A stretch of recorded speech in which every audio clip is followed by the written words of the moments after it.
The gentleman from New York. Mr. Speaker, I move to suspend the rules and pass the resolution H-Con Res. 353, expressing the sense of the Congress that the United States should take a leading role in implementing the decisions made at the Earth Summit as amended. The clerk will report the title of the resolution. House Concurrent Resolution 353, concurrent resolution expressing the sense of the Congress that the United States should assume a strong leadership role in implementing the decisions made at the Earth Summit by developing a national strategy to implement Agenda 21 and other Earth Summit agreements through domestic policy and foreign policy, by cooperating with all countries to identify and initiate further agreements to protect the global environment, and by supporting and participating in a high-level United Nations Sustainable Development Commission. Pursuant to the rule, the gentleman from New York, Mr. Engel, will be recognized for 20 minutes, and the gentleman from Michigan, Mr. Broomfield, will be recognized for 20 minutes. Chair now recognizes the gentleman from New York. Mr. Speaker, I yield myself such time as I may consume and ask leave to revise and extend my remarks. Objection so ordered. The gentleman is recognized. Mr. Speaker, I rise in strong support of H-Con Res. 353, expressing the sense of the Congress that the United States should assume a strong leadership role in implementing the decisions made at the Earth Summit in Rio de Janeiro, developing a national strategy to implement Agenda 21 and other Earth Summit agreements through domestic policy and foreign policy, by cooperating with all countries to identify and initiate further agreements to protect the global environment, and by supporting and participating in a high-level United Nations Sustainable Development Commission as amended. I now yield to the gentlewoman from California, Ms. Pelosi, the sponsor, to explain the resolution. The gentlewoman from California is recognized. I thank the gentleman for yielding. Thank you, Mr. Speaker. I thank the gentleman for yielding. In fact, it is a very simple resolution, which the gentleman has just mostly explained. I would, Mr. Speaker, like to take a moment to thank Chairman Fassell and Mr. Broomfield, Mr. Yatron and Mr. Bereiter, the chair and ranking member of the subcommittee, and the members of the Foreign Affairs Committee for their assistance in expediting consideration of this legislation. The Earth Summit Environmental Leadership Act, as this is known, presents us with an opportunity to follow up on the important work of the Earth Summit to develop its blueprint, Agenda 21, for global environmental action. H-Con Res. 353 outlines a comprehensive national strategy for sustainable development in accordance with the principles of Agenda 21, to be coordinated under the leadership of a specific office and at the direction of a high-level government official. The resolution also urges the United States to identify and initiate further agreements to protect the global environment and to support the creation of a high-level United Nations Sustainable Development Commission headed by an Undersecretary General. Third and lastly, the President is urged to report to Congress on the progress made on with this action. H-Con Res. 353 is supported by the administration. I have been in contact with the appropriate offices of the State Department and have incorporated their suggestions into the resolution.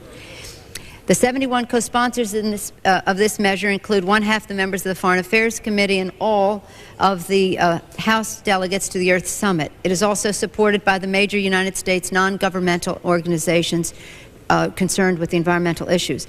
The Earth Summit presented world leaders with an opportunity that should not be lost. We must now embark on a new course that will sustain our planet and its resources for the benefit of future generations. This resolution calls on the United States to assert its leadership to achieve this goal. I urge my colleagues to support this resolution. Thanks again to the members of the Foreign Affairs Committee for their recognition of the importance and timeliness of this resolution. We must make the promise of Rio a reality. Thank you, Mr. Speaker. The gentlewoman's time has expired. The gentleman from Michigan. Mr. Speaker, I yield myself such time as I need, and I ask permission to revise and extend my remarks. Without objection to order, the gentleman is recognized. Mr. Speaker, I do support this resolution, which expresses the sense of Congress with respect to implementing the decisions of the recent United Nations Conference on Environment and Development. And I do want to express and commend the gentlelady from California, Mrs. Pelosi, for her sponsorship of this important resolution. Mr. Speaker, despite all of the criticism of the administration policy toward the Earth Summit, the fact is that the United States government made a very constructive contribution in Rio and in the talks that led to the meeting in Rio.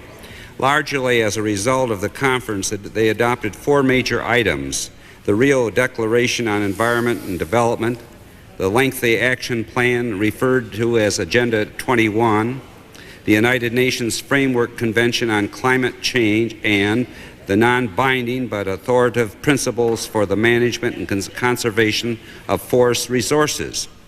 In addition, the conference adopted the UN Biodiversity Convention, which the administration decided not to join at this time, and this was due to concerns about intellectual property and also the decision-making and funding mechanism. The administration has already made a good beginning in implementing the results of the conference. And during the talks on climate, the administration pledged $75 million for related projects in developing countries, including the development of national plans. The President announced that the United States would have our own national plan on climate ready by the end of the year in order to start international consultations in January of 1993. The President announced a Forest for the Future initiative to double worldwide forestry assistance, beginning with $150 million additional U.S. contribution. The administration is preparing for consideration by the UN General Assembly of establishment of the Sustainable Development Commission called for in Rio, and is working on an interagency basis to formulate further plans to implement the other recommendations of the conference. The good start made by the administration shows that the United States is serious about international cooperation to address global environmental problems. The resolution before us calls for similar measures to implement the recommendation of Rio Conference. The State Department does support the provisions of this resolution, which are fully consistent with U.S. policy toward implementing the results of the Earth Summit. Mrs. Pelosi should be further commended for her cooperative attitude on the issues that were raised by the Department at an early stage in the consideration of this resolution. Mr. Speaker, I was also appointed to the Earth Summit as an observer, a delegation. Although I did not actually attend the conference, I did follow the proceedings very carefully. Recently, I had the opportunity to contribute to an article on these matters to a magazine called Michigan International Lawyer. I request that this summary of my views be inserted in the record at the conclusion of my remarks, and I yield back the balance of my time. Objection, so ordered. The gentleman yields back his time. Gentleman from New York. Mr. Speaker, I have no further requests for time and yield back the balance of my time and ask unanimous consent that all members be given 5 legislative days in which to revise and extend their remarks. Without objection, so ordered. The gentleman yields back his time, and all time has expired. And the question is, will the House suspend the rules and agree to House Concurrent Resolution 353 as amended? So many as are in favor will say aye. Those opposed, nay. In the opinion of the Chair, 2/3 of those present having voted in the affirmative, the rules are suspended. The concurrent resolution is agreed to, and without objection, a motion to reconsider is laid upon the table. The gentleman from Texas.